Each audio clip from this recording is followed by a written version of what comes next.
Guys, may nagtatag nga pala sa akin sa video to.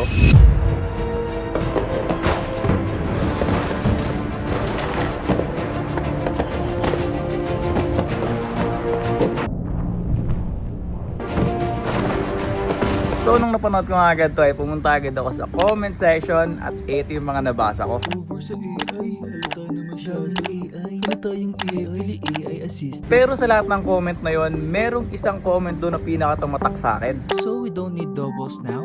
Because AI can do that. Kaya siguro gumamit ng AI kasi di kaya ng stuntman yung gagawing scene. So kung nagustuhan nyo yung ganong quality ng parkour stunts, no problem ako dyan. Go lang kung saan kayo masaya. Pero yung sabihin na hindi kaya siyang gawin ng mga double or mga stuntman or mga actual parkour athletes, ay kailangan mo na natin patunayan yan. For today, susubukan kong gawin lahat ng mga parkour scenes na ginawa ni Gabo. Titignan natin kung ano nga ba yung mas maganda, yung sinasabi nilang AI o yung tunay.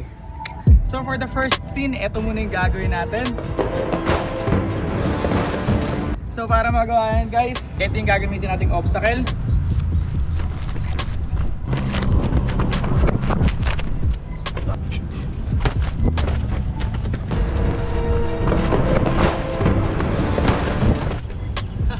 Okay, for the level 2, ito yung shot na gagayain natin.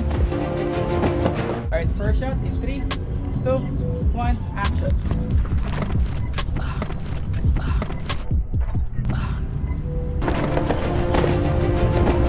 Guys, nagpayong na ako, mainit eh. Shot number 3, ito na. Meron na siyang side flip, tapos rolling. Ito yung gagamitin natin obstacle. Dito ako mag-side flip. We'll see, exciting.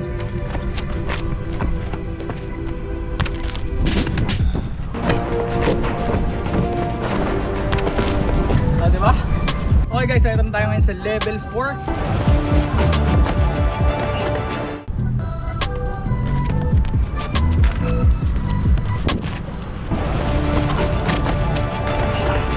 Diba? Bilis lang. Okay guys, ito na tayo ngayon sa level 5. So para magawa natin yun guys, ito yung gagamitin natin.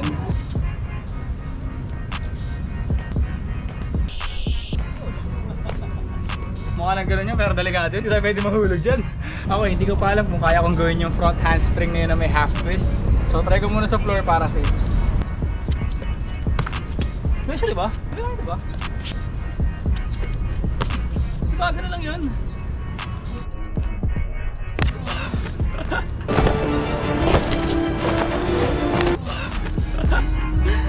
Guys, ito na ngayon yung level 6.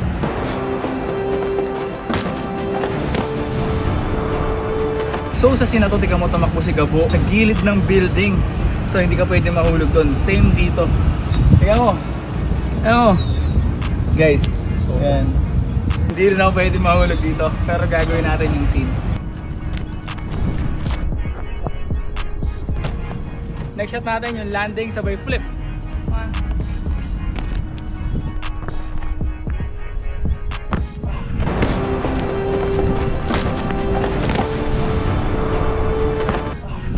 Let's go! So ito naman guys yung level 7. So ito na yung medyo controversial na shot.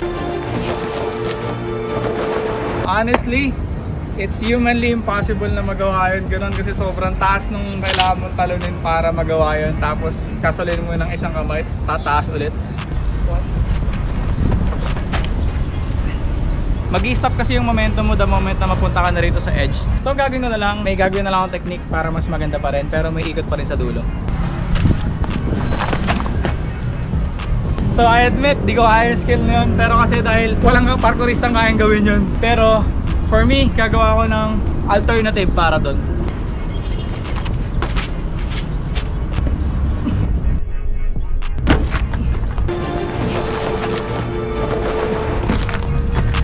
Ayan. Okay guys, ito na ngayon yung level 8. At ito na yung parang pinakamahirap sa lahat.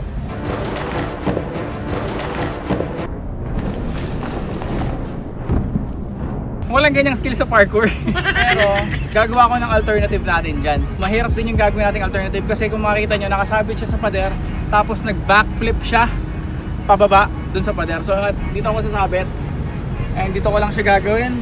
So dahil nga mahirap na talaga yung gagawin nating skill, talagang nag-warm up na ako dito at pre-practice na muna ito ng maraming beses. Masakit sa pa yung landing nito kaya kailangan mag-stretching talaga ako at i-ready ko yung tuhod ko saka yung ankle ko sa gagawin.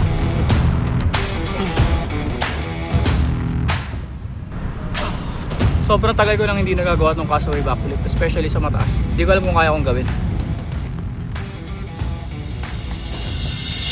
At dito nga ginawa ko na lang ito ng bahala na at may hindi magandang nangyari.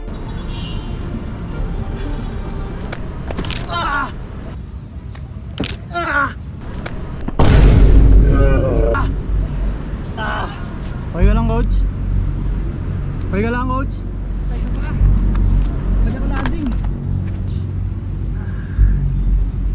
So, sabi sa inyo guys although nagawa ko siya, naglanding ng kapos yung paa ko.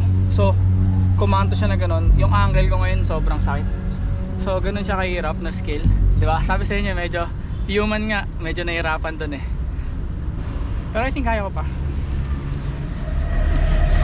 So kahit nga na mali tayo ng bagsak at kumikirot na ngayon yung ankle injury ko, tutuloy pa rin tayo for one last try. Magagawa ko na kaya ito?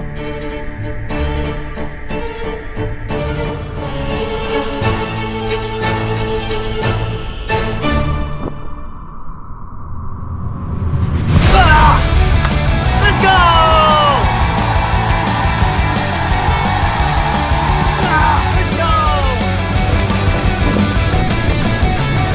So yun guys, kayo na bahala umusga kung ano yung mas gusto nyong quality sa mga stunts, yung scenes number 1 ba or yung scenes number 2, at balitaan nyo ako sa baba kung magkakatrabaho pa ba kami mga parkour stuntman.